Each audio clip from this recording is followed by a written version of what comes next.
بازار پڕ بووە لە بەرهەمی ساختەکرا و مەترسێکی گەورە لەسەر ژیانی هاوڵاتیان هەیە. ئەمە وتەی چەند ئەندامێکی ئەنجومەنی پارێزگای سلێمانیە. زۆربەیان تەقلیدن، ئەسڵەکەی نییە. ئەوان باس لەوە دەکەن زۆرێک لە کاڵا و شمەک و خواردن هێنراونەتە هەرێمی کوردستانەوە کە بەبێ گوێدانە یاسا و ڕێنمایەکانی وەزارەتی تەندروستی و پلاندانان و کۆنتڕۆڵی جۆری هێنراون و ساختن بە جۆرێک بەرواری بەسەرچوونەکەیان لەسەر لەزگەن وسراوە و بە ئاسانی لێ دەبێتەوە.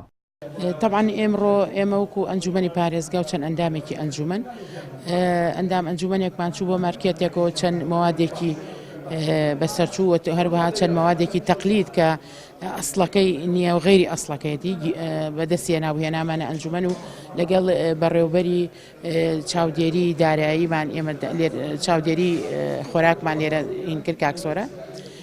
ئێمە گەشتی لەو نەتیجەیە کە هەموو ئەو خواردانەی کە لەسەر ئەو مێزە دانراوە زۆربەیان تەقلیدن، ئەسڵەکەی نییە، لە بازاڕەکانیشە فرۆشرێ بەهۆی مانگی ڕەمەزانەوە قۆرخکاریان کردوونە ناو بازاڕە بە حکمی ئەوەی کە ڕەمەزانە و خەڵک ئەو کوشتێ بڵێ مەجبورە بیکڕێبەوەی کە ڕۆژەکەی بگرێ.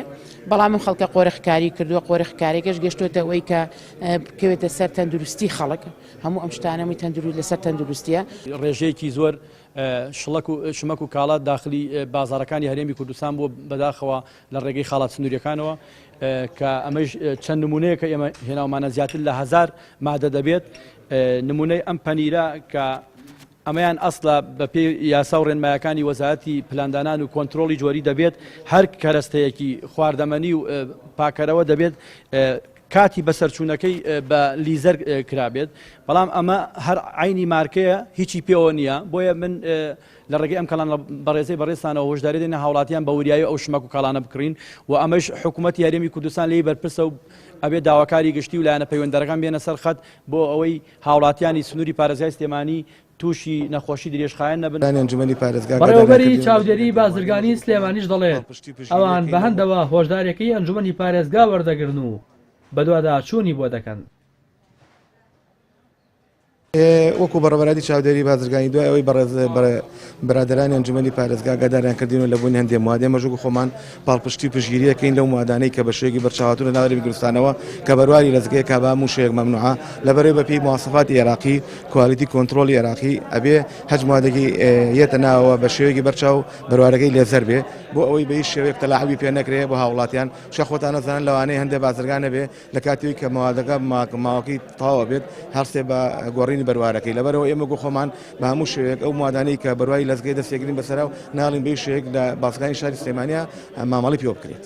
بۆ بەدواداچوونی ئەو بابەتە سەردانی فرۆشیارانی ئەو بەرهەمانەمان کرد.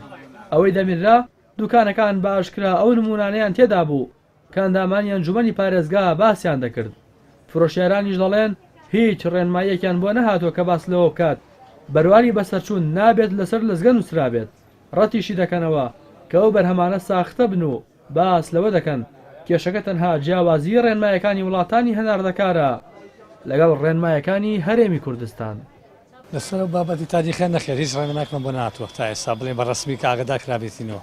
وەڵای خۆی باوەڕ ناکەم بۆ شتە دوورە لە ڕاستیەوە شتەکان هیچی ساختە نین، بەڵام جارێک غەڵەت دەکرێت بڵێن لە شەریکاتەوە مەسەلەن ڕێنمایی کوردستان جیایە بۆ نمە ڕێنمایی وڵاتێکە ئەتوانی تاریخەکە لەسەر دەستێکەشتێ بیت لە کوردستان ناتوانی ئەگەنە بۆکو ساختە نییە، بەڵام و جاروای غەڵەت ڕۆیە لە شەریکەکان یا لە شتەکانات دەگەنە باوەڕ ناکەم بەرهەمی ساختە هەبێت.